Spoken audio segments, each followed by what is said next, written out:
英国《金融时报》4月9日报道称，欧洲市场出现电动车销售放缓迹象，大量进口电动车堆积在港口。据英国《金融时报》报道，由于汽车经销商和中国电动汽车制造商正在使用一些欧洲主要港口来储存他们无法如期出售的汽车，导致欧洲港口堆放了大量的电动汽车。据了解，汽车制造商正面临着销量下降和车辆驶出港口问题的挑战，包括司机和卡车短缺。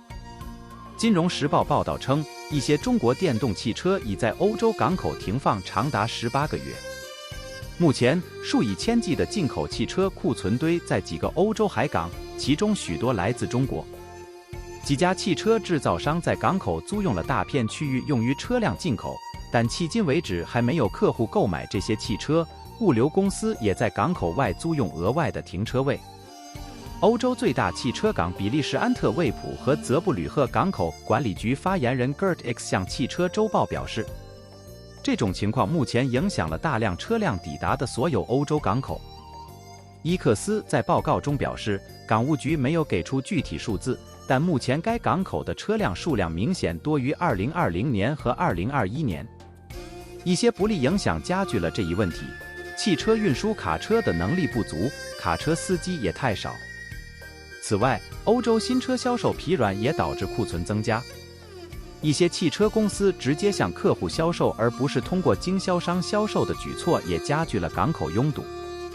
一些品牌现在直接向客户销售，他们将汽车在港口停放更长时间，而不是将它们运送给经销商。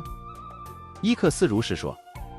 欧洲整车物流协会 ECG 主席 Wolfgang Gobel 表示，港口已满，但他补充说，这并不是什么新鲜事。长期以来，港口一直物满为患。莫索夫集团是德国最大的物流服务提供商之一，每年运输车辆超过300万辆。戈贝尔是莫索夫集团的董事会成员。我们的市场疲软，导致资金外流很少。中国汽车进口只是其中的一部分。德国政府决定终止电动汽车补贴是电动汽车在港口停留更长时间的另一个原因，这影响了所有品牌的进口电动汽车。戈贝尔说，莫索尔夫集团已在港口码头外租用了额外的空间。往后的行驶会更加困难。由于大众集团和 Stellantis 等汽车制造商面临需求疲软，尤其是电动汽车需求疲软，3月份欧洲新车销量下降 2.8%。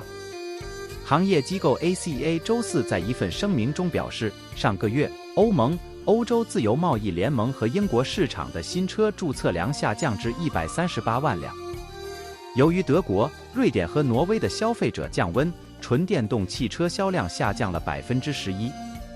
这是4个月以来汽车制造商第2次出现下滑，部分原因是复活节。这凸显出在利率上升、经济增长放缓以及为刺激电动汽车需求而提供的慷慨补贴逐步取消的背景下，汽车制造商面临着巨大压力。大众、梅赛德斯、奔驰和特斯拉均报告今年第1季度电动汽车销量下降。这一趋势正在促使一些传统汽车制造商重新考虑何时逐步淘汰内燃机，而其他汽车制造商则在电动汽车目标上退缩了。今年2月，梅赛德斯推迟了其销售预测。目前预计纯电动汽车在销量中所占比例不到1半的时间将比预期的更长。经济放缓对特斯拉的影响最为明显，该公司本周表示将在全球裁员超过10%。一些客户开始转向同时配备电池和内燃机的车型。上个月插电式混合动力汽车的销量增长了 0.7%， 不仅超过了纯电动汽车，还超过了汽油车型。该地区汽油车销量下降了 8%， 而柴油车注册量下降了 18%。庞大的电动汽车库存正促使汽车制造商和经销商大幅降价，许多折扣幅度高达2位数。日产汽车公司把它的 Ariya 电动车降价近16000美元，即降价近1/3，而这还不包括各州或公用事业公司根据购车地点向买家提供的各种折扣。根据研究机构 Cox Automotive 的数据，梅赛德斯、奔驰将其 EQS SUV 的均价从10.4747美元下调了19442美元，折扣幅度为19%。截至4月1日，电动汽车在经销商处的平均存放时间为119天。虽然在折扣的助力下，这一数字已从2月中旬169天的峰值有所下降，但仍远高于汽油动力汽车73天的平均供应量。Cox Automotive 行业洞察总监 Stephanie Valdez Street 表示，消费者可能想等一等再购买电动汽车，这是一项巨大的投资，负担能力是一个问题。总体而言，尽管推出了优惠政策和降价措施，电动汽车的交易价格仍高于汽油动力汽车。根据 Cox Automotive 的数据，尽管第一季度电动汽车的平均交易价格比去年同期下降了9%，但仍保持在55167美元。相比之下，全行业汽车的平均交易价格为47735美元。但一些超出许多消费者价格预期的电动汽车，现在已成为新车市场上更实惠的选择。在激励措施下，11款电动汽车的标价低于一季度全行业平均交易价格。根据 Cox Automotive 的数据， Ariya 的售价约为35500美元，而 Nissan Leaf 的售价不到28000美元，现代 Ioniq 6售价36506美元。除了打折之外，特斯拉和福特还降低了电动汽车的标价。特斯拉 Model 3的售价为40547美元，而 Model Y 的售价为43238美元，平均激励力度不大。根据 Cox Automotive 的数据，福特野马 Mach-E 的平均售价为44910美元，零售价不包括运费。此次促销活动是在消费者对电动汽车兴趣降温的背景下进行的。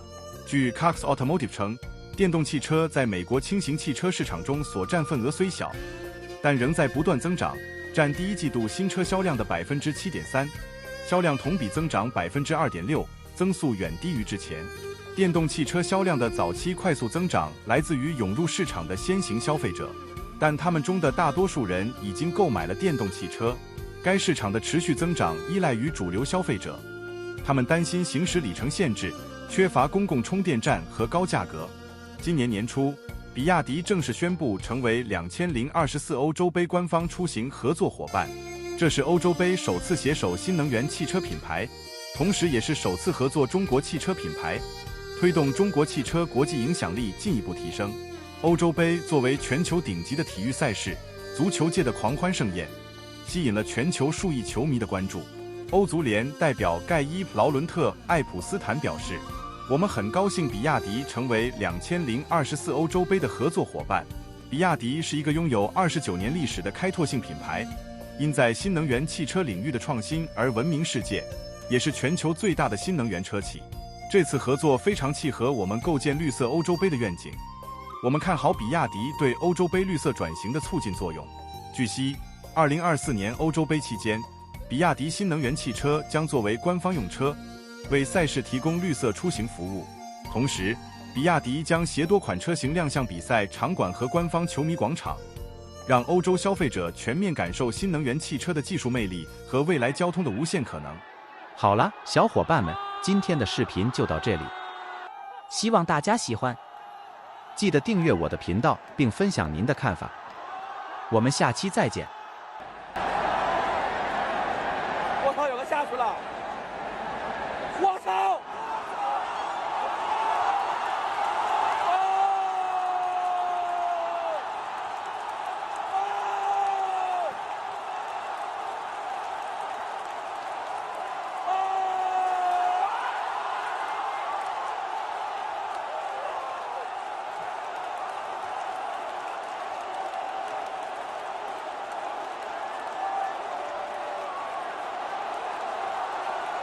牛逼！